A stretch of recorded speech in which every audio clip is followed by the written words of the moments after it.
100% of my investments are and it is working out very well. People want to own a house, want to own land, but do you think there needs to be a mind shift? I don't recommend anybody to buy a house for investment. Put that money in stock market.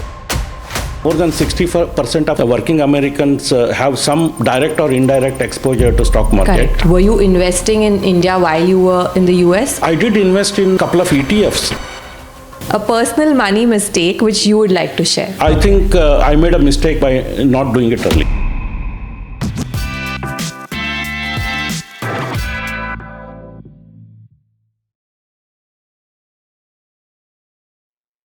Welcome to Make Money Matter by HDFC SKY, a podcast where we discuss wealth, money and personal finance where it actually matters. Today we have Milind Kulkarni with us. He started his journey with research and now he's leading successful companies in renewables. His journey is nothing short of inspiring. In this episode, we will be discussing Milind's personal philosophy in investing, how investing differs globally across India and the US, and of course the sector which he is leading right now, the renewable sector.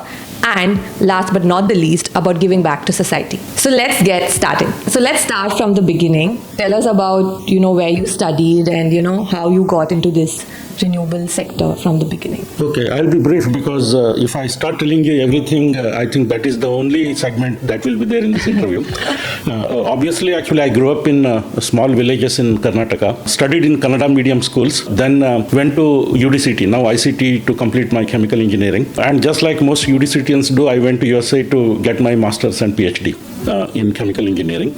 I was fortunate enough to work with legends in chemical engineering, Professor Octave Levenspiel and later on Professor Dudkovich, who became my doctoral advisor. After I got my PhD from Washington University, I joined MEMC. It used to be Monsanto Electronic Materials Company. Okay. Later on, after it became an independent public company, it still actually maintained that name. So this was a semiconductor company. So I started my career in the semiconductor company after I completed my PhD in 1996 and worked in this company for 21 years in different capacities. 21 years? Yeah, 21 years in different capacities. Okay. And this company offered significant opportunity to work in many different areas of science and engineering, although it was semiconductor space. And as an engineer, I also got exposed to science and applied science more than normal engineers do. So I was a senior fellow for a long period of time.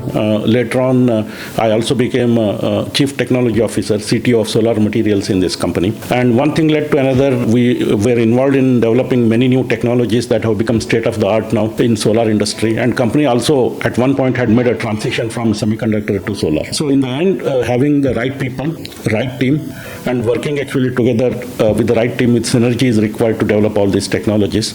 So I feel very thankful for having good teams to work with. I work both as a team member, as a leader. And today, the technologies that this team has developed have become industry standards. That's my journey in MEMC. Then later, when we were actually going through some restructuring for various reasons, I decided to move on from MEMC and to come to India. In fact, my journey to India happened when I was in MEMC itself. Okay. And while working in MEMC as a CTO, I continued to work from India for some period of time, from 2012 to 2017. What was the trigger to move to India then? No, nothing particular because MEMC is a globally distributed company. So as a CTO, I had to be responsible for various activities that happened all the way from Korea to USA across 7 to 8 time zones. And at that stage, I wasn't doing any work in the laboratory myself because I was a CTO. So I could do my work from anywhere.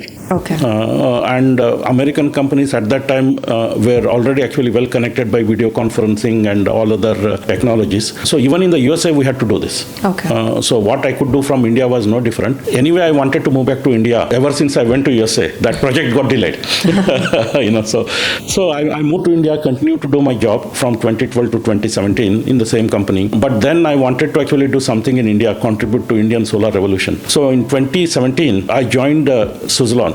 I knew late Mr. Tulsi Tanti very well. He had invited me multiple times to come and actually join Suzlon and do something big in India. In the beginning, I wasn't interested. Later on, actually, I took up that offer and I joined Suzlon. Okay. So I worked for Suzlon for 4 years and quite quite a few things happened, and Indian solar sector also actually started emerging in a very, very strong way. I mean, we can talk about that actually a little bit later. One thing led to another, and I got actually called from various companies, and I joined Reliance as the president of their entire solar value chain. But at one point, it became quite clear to me that we have to do actually something very special in India that requires industrial cultural transformation for India to be successful in a technology sector that continues to change dynamically. And for that reason, I decided that we should get together with like-minded professionals from different parts of the world and launch a company to do this. Okay. And that is how actually my journey now as a CEO and chairman of Renaissance Solar and Electronic Materials started. That's, if you mind map, you've traversed through a lot of cities and, a lot of companies, and now, but you're still building in the renewables sector throughout from day one.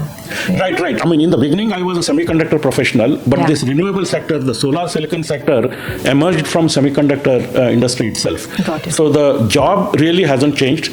Core competencies required are the same. So right from the beginning, I have been a silicon professional. Although my training was in chemical engineering, but it really doesn't matter what your background is. As long as you are willing to tailor your learning to the need, you can actually work in any field. The fundamentals that drive science and engineering across different fields are the same.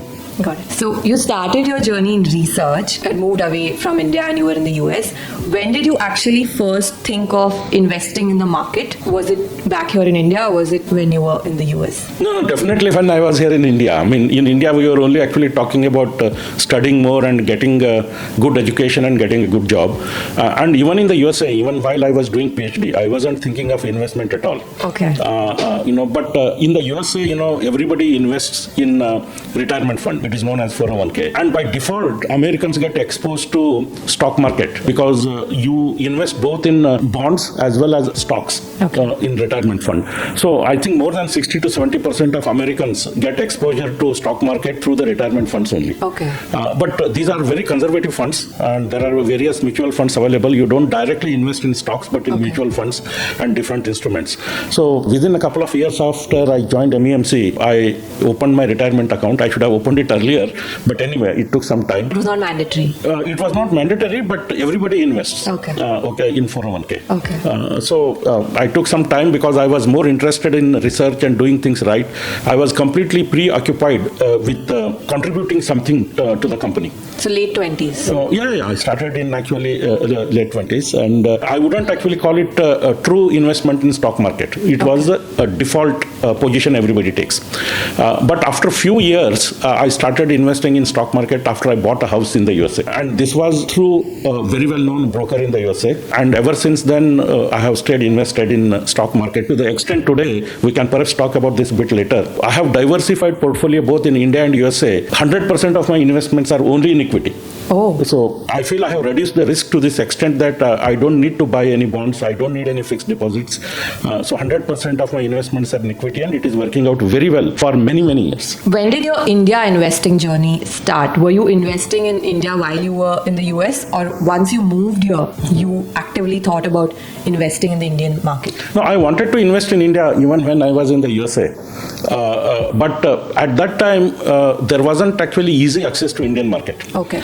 So I did invest in a couple of ETFs that were supposed to mimic Indian market. At that time, they were not performing very well. Correlation between Indian market and those ETFs wasn't actually good. So I got out of those ETFs. So my true investment in India started only after I moved to India in 2012. And in India, in the beginning, actually, I had a couple of fund managers who were managing my funds. They had primarily invested in mutual funds. I had given them some guidance regarding how to invest. Obviously, actually, some fund managers understand what you're asking. Culturally, what I feel in India is happening is that fund managers really do not give full attention to the risk profile of the customer. So they tended to be far more conservative for my taste. Okay. So they were not taking into account my global diversification.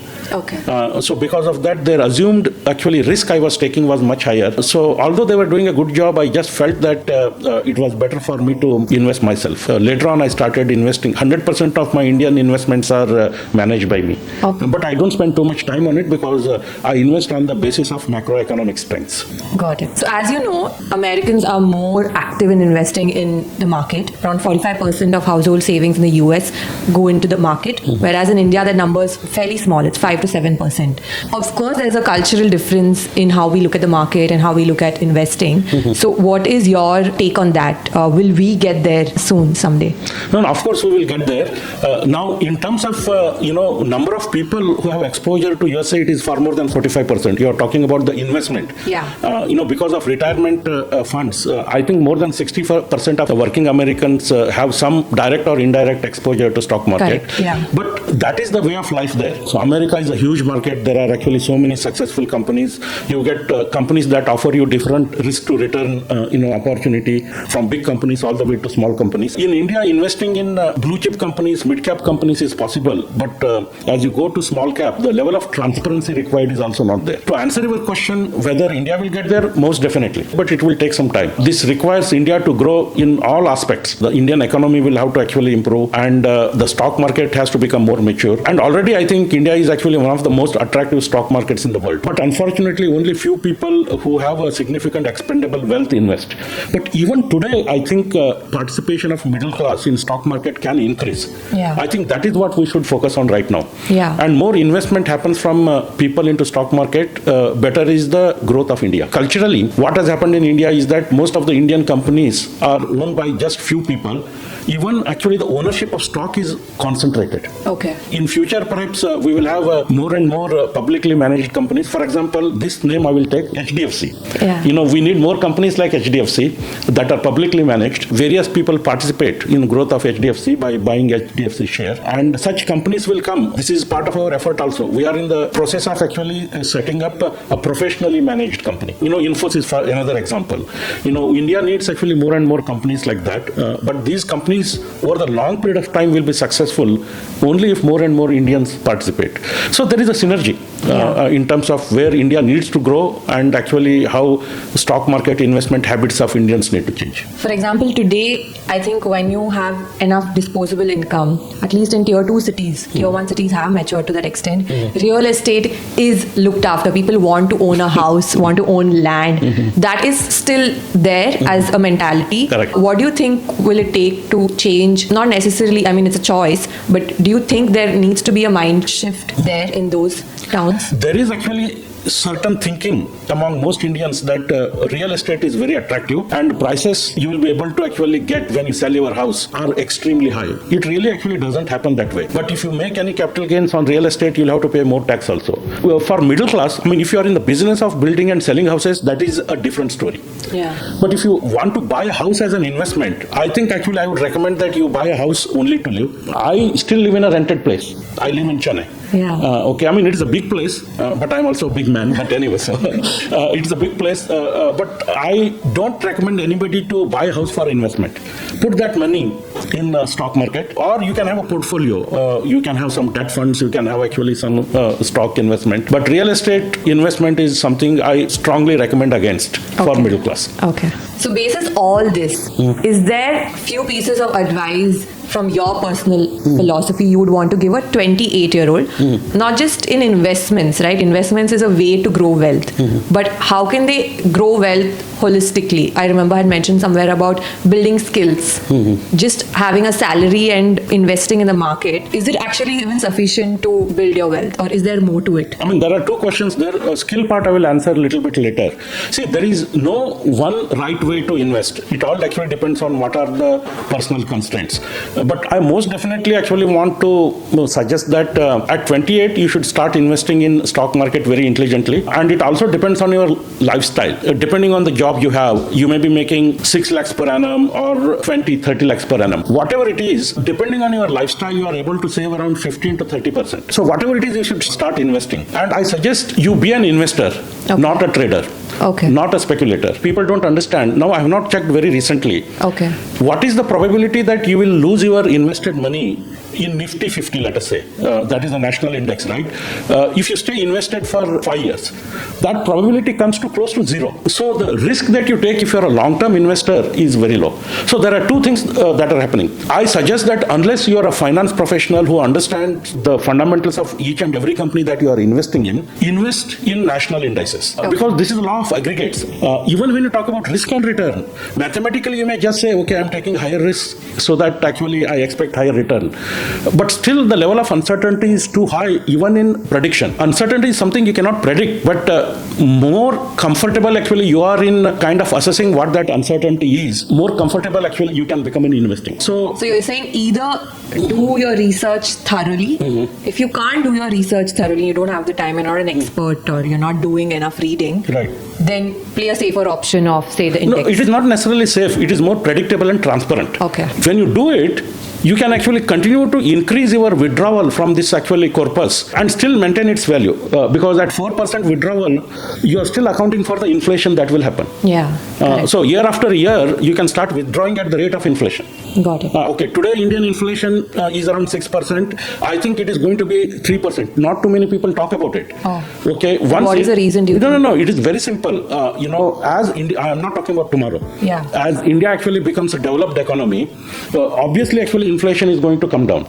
Now American inflation is around 2 to 3%. Correct. Most developed economies, when you reach that level, you will reach around 2 to 3% inflation rate. The GDP growth rate is also going to be around that. Right now, India is growing because there is significant room to grow. But when we talk about 2040, 2050, Indian interest rates are going to be lower. Inflation is also going to be lower. Expected return from the stock market is also going to be lower. Now, what is happening in S&P 500? Obviously, in last few years, it has yielded significant returns. Otherwise, I'm talking about 20, 30 years down the line is not necessarily bad news. Yeah. It basically tells you that India has become, India has become a developed country, and you cannot actually grow at an extremely high rate. You can grow at a very high rate when you start at level 0. So those are the things that will happen. So although we continue to say that, 35 years down the line, inflation is going to be 6%. It is not going to be 6%. Yeah. It will start touching maybe 4%, maybe 3% like that. So. Got it. We spoke a lot about investing in the markets, but there's another mental model of yours where you actively give back to society. I would like you to share, what you're doing there. And just when did you decide that this is something I need to do? Why did you choose to give back? Yeah, I don't think there was any event because of which I decided to do this. I mean, it was a journey, and I think all of us think of giving back to society, and all of us do in different ways. And it doesn't have to be money.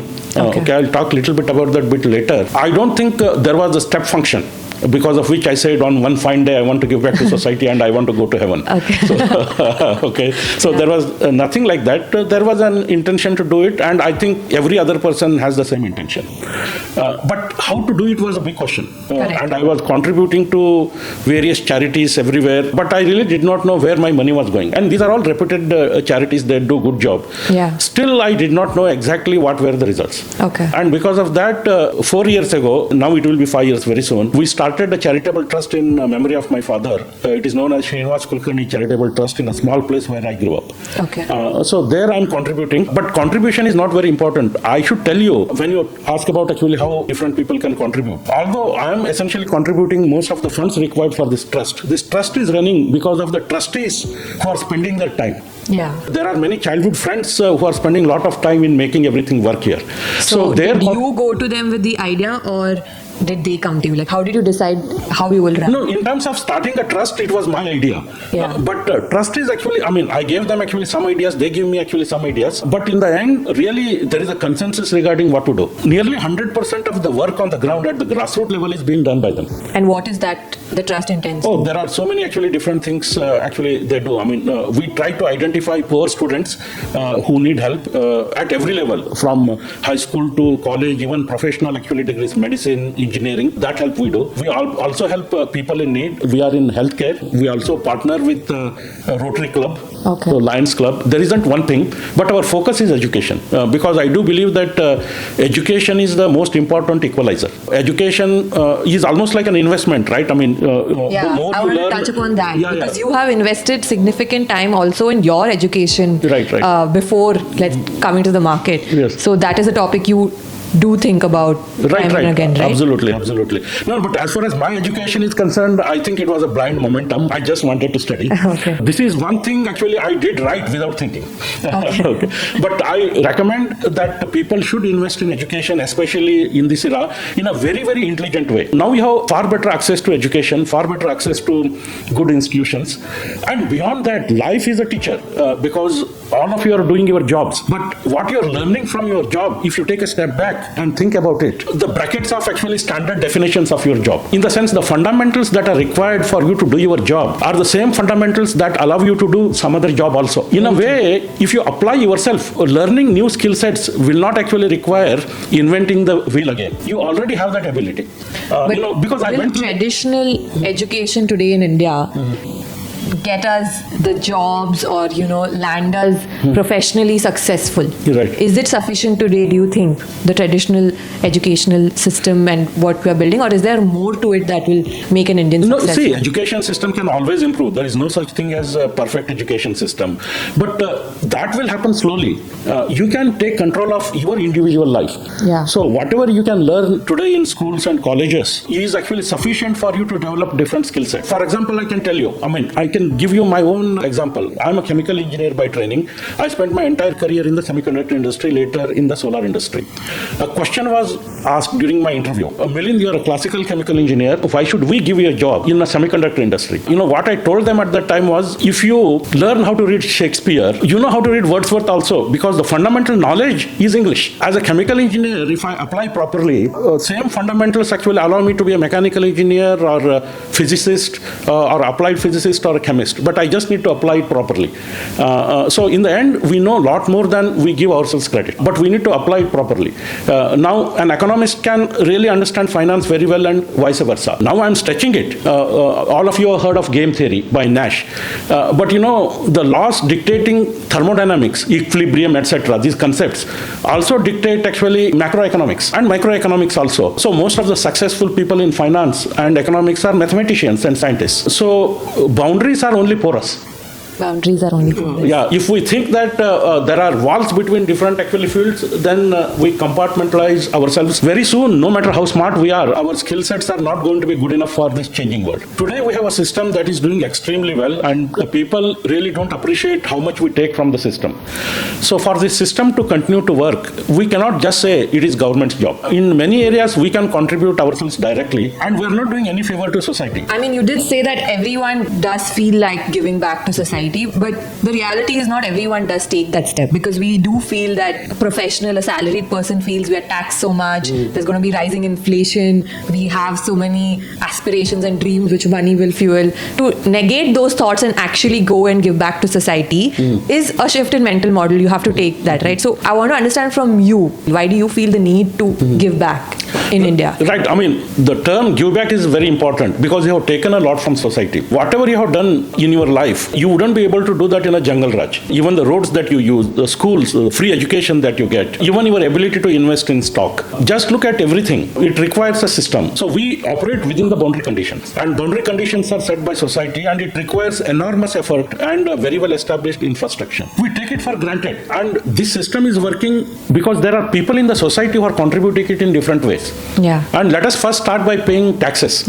Okay. And obviously salaried people pay taxes. And in India, people do file tax returns, but those people who can get away by showing lower income, they do it. So I would say actually even paying taxes is a contribution to the society itself. True. Okay. True. You do that, but anyway, that is not an issue with the middle class actually that earns the salary. Everybody pays taxes. But beyond that, in India, we don't think individually we can make a difference. We just think we are part of this big universe. Yeah, there are billions of people. Yeah, billions of people, and what we do doesn't matter. Even when we keep our houses clean and roads dirty, that is the thinking actually that goes into picture. But we should actually take responsibility. We should understand that individually also we can make the difference. So culturally we need to understand that. And once we have that sense of social responsibility, there is a gratitude for what the system has given you. And no system in the world is perfect. Yeah. So we can continue to work on improving it, and we can actually continue to help. Many times it doesn't actually take much effort. You do what you can. Everybody may not be in a position to help financially, but I do think middle class is in a position to help. Okay. Whether it is a small amount of money or maybe appreciable amount of money, doesn't matter. But if you can't do it for various actually constraints you have, give your time. Give your effort, and one thing leads to another. So giving back to society is not only about money. It is about time and effort and being a grassroots level worker also. Where do you think, in which sectors does an individual actually need to give back? You spoke of education. Yes. So where do you think there's right now a need in our country where individuals can form as a community and need to give back for India to grow? Yeah, I would still say education, but there are so many different areas. Healthcare and infrastructure. There are many villages. Today each and every village is electrified, but still intermittency is a problem. If you can actually help in some solar projects, that would be good. We need all of these things to live. And many of you have only grown up in cities, so you really don't know how rural India is. I studied in Kannada medium school where teachers did not show up and roofs were leaking. And I used to run away with my classmates who were all actually cowherds who used to come to school only because there was free lunch. Things have improved significantly. Very few people appreciate how much India has changed, even in rural areas. But still, actually, there is a significant improvement that is possible. So every small thing, I'll mention numbers. You don't have to actually give in lakhs and crores. Even if you actually donate in thousands, it is going to help a lot. Partner with maybe Rotary Club, Lions Club, various charitable organizations. So this way you become actually part of the aggregate that is involved in social effort. Got it. So it doesn't have to be just money. You can invest your time. So you're saying you can be invested in the stock market. Yes. You can have some part of your salary you can dedicate and give back. Right. And probably that is how India will grow. Right. Just you investing in the market and Yes. getting returns. Yeah, in the beginning you have some responsibilities, and your earning will also be actually not extremely high. You will earn more later. So I think investing in stock market and becoming financially independent is very important. And as you realize that your assets are growing and you gain more confidence in risk and return, your willingness to contribute to charity also increases. Correct. So get your personal life together. Depending on how much you earn, you will be able to live comfortably, but don't be extravagant. Today's generation, sometimes I feel, is entitled compared to when I was actually growing up.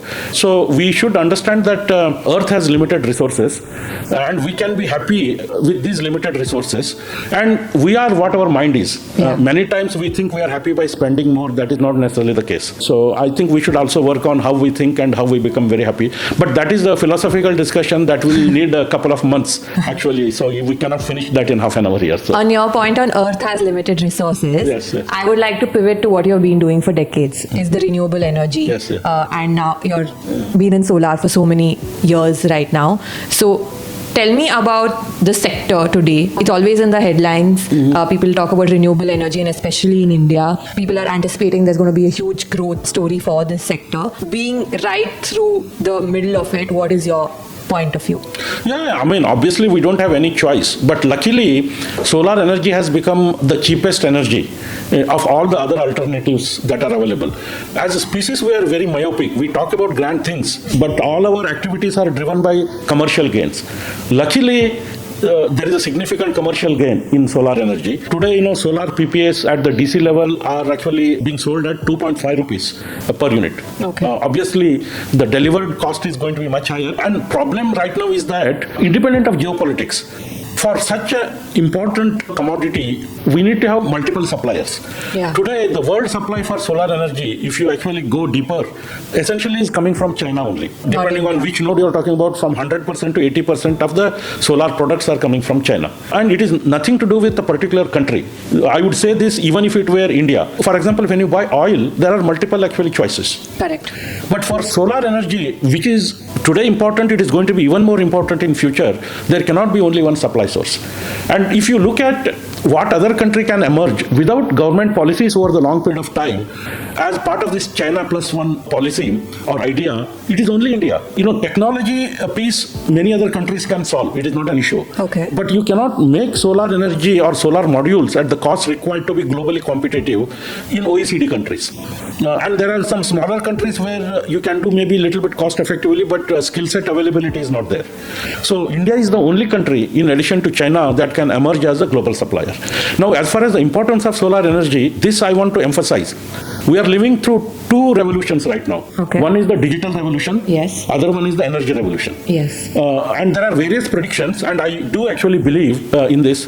Over next 30 to 40 years, maybe it will take plus or minus 10 years, 80% of our energy needs, not the electricity needs, energy needs will be met by renewable energy. Okay. And solar will be the major part of this. This is how important it is. That's why I'm saying this is a revolution. We are living through it, and we can appreciate the revolution only perhaps in retrospection. But we have to recognize that digital revolution is happening and energy revolution is happening, and it is necessary for India to emerge as an alternative to China. It is simply for its own self-sufficiency or for globally? Both. I will say some numbers, but numbers may not make actually complete sense to everybody. Today, globally, around 500 gigawatts of solar installations are happening per year, and still it is dominating new installations compared to fossil fuels. But that is not enough. Obviously, in few years it will be 750 gigawatts. But for us to reach net zero by 2050, we need to achieve a cumulative installation of 70 terawatts. That means 3,000 gigawatts per year installation is required, perhaps 5 to 10 years down the line. So this is massive. No other industry is growing like this. And it is commercially attractive. Yeah. And only small actually piece of the puzzle that need to be resolved here address the intermittency, because solar energy can be produced only during the daytime. For that, energy storage cost will have to come down. That also has happened. There has been order of magnitude reduction in the storage cost. So very soon you will actually see very sophisticated energy system where there are distributed energy generation and storage. They are connected to grid. You will take energy from grid. You will supply energy to grid. All those things are going to happen, and energy is going to be only cheaper. When oil is essential today for our energy needs, and for that we have so many choices. Yeah. And solar is going to replace oil more or less. It is not a bold statement. It is happening. Okay. How can we have only one source of supply? It is not possible. Two is also not enough. But eventually there are other countries who will also emerge. But government policy is required to kickstart this in India. But over the long period of time, we will survive without government policy. Only USA and India have very, very strong policy support. Okay. Because of Indian government policy, India has emerged as number 2 in solar manufacturing after China. But the gap is huge. So, but then we need to culturally actually understand that we should be able to execute the roadmap, solve the technology problems. I will not go into details. That Indian industry actually should do better. But government policy has phenomenally succeeded in India. And America also has a policy to support American industries. But I don't see how America can be cost competitive with China and India. That is not possible. You have the cost advantage. Yeah, we have the cost advantage. But technically, obviously, America can do anything. That is not an issue. And most of the technologies we are talking about today, America has contributed to these technologies. Got it. So my first rapid fire question, if I may ask, will be that apart from the solar sector, if there's one sector in India you think that has a bright future in the short term, which would that be? This would be digital, IT sector. I'm not talking about traditional services, but anything related to digital revolution would do very well. And obviously finance sector will do very well because all these things require a lot of investment. One thing you think Indians today are probably getting wrong about money? There are so many things. It takes patience to make money, and you can make money through competence without connections. So more and more people need to come into business as technocrats. One book you would recommend every young Indian to read to build their wealth? I would recommend that you invest your time in actually studying finance. Any textbook would do, rather than some quick help books where you don't get fundamentals. Okay. One city in India that you think has a potential to be a global player? I would have to say there are many cities, but I know you're leading me to answer, I should say Bengaluru. But my answer is not objective, being a Kannadiga. Okay. Not Chennai? No, Chennai is very good in manufacturing. That's why I'll say every city has something to offer. Chennai is going to excel in manufacturing. Bengaluru will contribute to digital transformation. A personal money mistake which you would like to share? Okay, I could have taken a control of my own investments earlier. I think I made a mistake by not doing it earlier. Not in your early 20s? Yeah, but I actually went with standard investment philosophies even in the beginning. So that I could have changed by taking control, because I had developed a very good understanding of finance in my career and in my education also. I did not put this to use very fast. If today an individual has 1 crore savings to invest in the market, what would your go-to strategy be? Yeah, I would invest perhaps 70% of that in Nifty 50 and 30% of that in Nifty 150. Or could be some combination of next 50, etc. As long as there is enough disposable income. Otherwise, maybe some fraction of this would go into bonds. For average middle-class Indian with average risk profile, I suggest 30% investment in bonds, 70% in equity. Okay. But risk profiles vary. So I think this was a very unique conversation, because we have not just talked about markets, we've talked about a lot of things that's happening in India. Mm-hmm. So thank you for taking your time and sharing your views. We really valued your time. Thank you very much. Thank you for inviting me. This is also new experience for me, so I feel like I'm 20, 30 years younger now, so that's good. Thank you.